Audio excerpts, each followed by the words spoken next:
Mm, mm, and I am gonna need it. Welcome to my Geek Review. Today I'm going to be reviewing the Fantastic Four: Rise of the Silver Surfer. Now, for those of you who are unfamiliar with the franchise, I'm going to lay it down briefly. And also, while I'm thinking about it, speaking of the word brief, I'm gonna try and move the camera. No, what I'm going to try and do is I'm going to try and make my Geek Reviews a little bit more concise, a little bit more to the point. I'm going to try and get it done in 15 minutes or less. So that way I'm not losing anybody's attention, because I have a tendency to ramble, so I'm just going to try and get to the point. So, Fantastic Four, film that came out in 2005, I'm going to go with. Yes, I remember 2005, and it was directed by Tim Story. It starred a bunch of people who couldn't really act very well, except for Michael Chiklis, who was in The Shield, and is an incredible actor, and somehow phenomenally fucked up The Thing. The only person in the Fantastic Four who did a fantastic job was Chris Evans as the Human Torch. You'll know Chris Evans because now he's Captain America. But it's these two films, Fantastic Four, and its sequel, The Rise of the Silver Surfer, that constitutes the reasons why I can never look at Evans as Captain America. I can only see the Human Torch coming out. But I digress. Anyways, in the first film, they get cosmic powers. The film is shitty. They fuck up Doctor Doom even more than they fuck up The Thing. And we all walk away with a little bit of cartoonish popcorn cinema that maybe the kids are going to like when it comes on, you know, the FX or something, or whenever you're not watching, whatever. Anyway. The point being, they had a shitty film. And so when I saw the preview, I think when many of us saw the preview for Rise of the Silver Surfer, and we saw how much more improved the special effects were, and how awesome the Silver Surfer actually looked, and how really just better it looked as a film, I think a lot of people, including myself, and I'm a huge Fantastic Four fan, I think a lot of us went, oh my god, this could actually be good and still be the sequel to that shitty movie that we saw in 2005. So, Rise of the Silver Surfer comes, and I sat down in the theater and I wasn't blown away by it, but I certainly thought that it was way better of a film than the first film was. But I recently sat down and rewatched it, and I think I've come to a conclusion in that what I think happened is this. I got something that was not what I had had before. And so I immediately went, yay! It's, oh, amazing! But the truth is that it was not.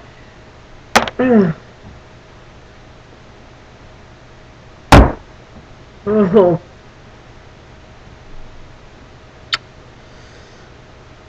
So, unfortunately, the best part of the film is the preview.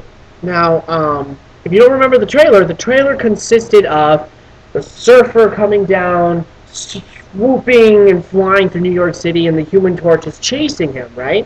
The best part of the film is that moment. So they took that moment out of the movie, they put it up as the preview, and then we get to see it again in the movie. So that's the best part of the movie, unfortunately. In this instance, you can definitely say the best part of the movie was in the trailer. Because it literally was. It was the trailer.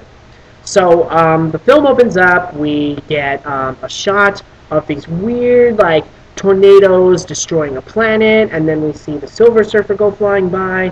And then we're treated to a sort of a similar opening credit sequence to the kind of credit sequence that the Richard Donner Superman films had. Which I found very ironic, because I think Superman Returns and Rise of the Silver Surfer came out really close to each other. That was how noticeable it was.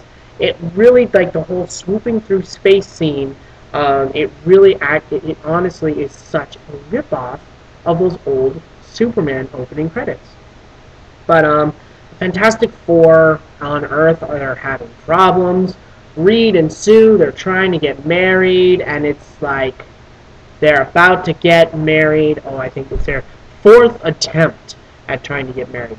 They never mention what the other three why the other three attempts didn't succeed for whatever reason, but it did make me pause and go, what? Number 4. This is the 4th time that we're trying to get married here, like to actually have the wedding ceremony. And I get it. You go. What is it? I was watching the Nostalgia Critic, and it was funny because in the movie Flubber, Robin Williams' character has a similar problem. So there's something about absent-minded professors. You got Robin Williams in Flubber. You got Ioan Gruffudd, even though it's a weird name. Mr. Fantastic in the Rise of the Silver Surfer. Both of them have a problem actually getting to the ceremony and making it just happen. They keep getting distracted by things. And that's one of my major caveats with this film, is that Mr. Fantastic is so stereotypically absent-minded professor, and he's just like, ooh, science! I love you, but science! And always distracted by science. And every member of the Fantastic Four actually is very stereotypically portrayed in this movie. Sue Storm is the frustrated / nagging housewife, and the Thing is Mr. Bumbling, and I run into everything, and I'm here for comedic relief. And the Human Torch is very suave, and I'm not as cool as I think I am I? I'm Chris Evans. But I mean, Chris Evans doing his thing is actually really entertaining, so I was fine with that. They just bungled up the Thing, who in the comic books is this really like honestly intelligent, straight, tough kind of a guy. But in the Fantastic Four movies, he's just this like doop doo doop doo doo doo. He's like the big goof. It's like turning into the Thing. Removed all of his brains for what I've done. Okay. So, anyways, we're trying to get to the wedding, and for some reason, Sue Storm is still sticking with this guy. I wouldn't be, because 4th time, the Nostalgia Critic put it best. If we're at the 3rd time, like, once is one thing, twice you're pushing it. If we're going for the 3rd time, that's either it or we're done. And they're on the 4th time when the movie opens. So it's a mind-boggling little bit of characterization there that Sue Storm is putting up with this. Like I get that she loves him, but it's a little bit of an absurd, extreme sort of thing. So, oh God, like there's so many things. It's like target confusion. Like, what do I aim at in this film? Basically, the film is very by the numbers, but the performances are so bland that they don't even interest us as an audience at all.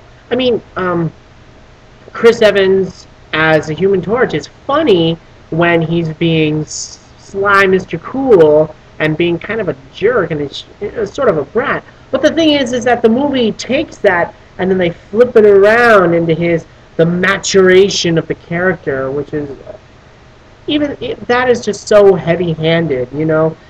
There's a scene later on where he has to convince this girl, whose name we don't know, who we don't care about. She's just with the military. She doesn't trust the guy. She thinks he's a bag of wind and an asshole.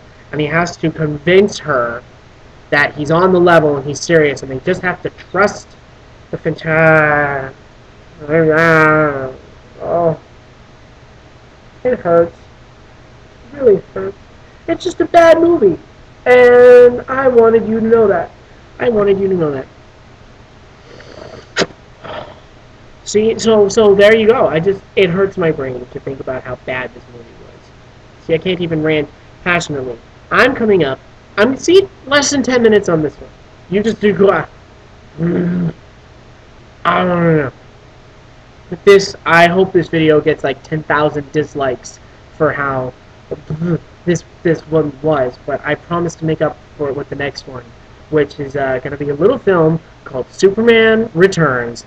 Boy, do I have a few things to say about that little piece of cinematic history.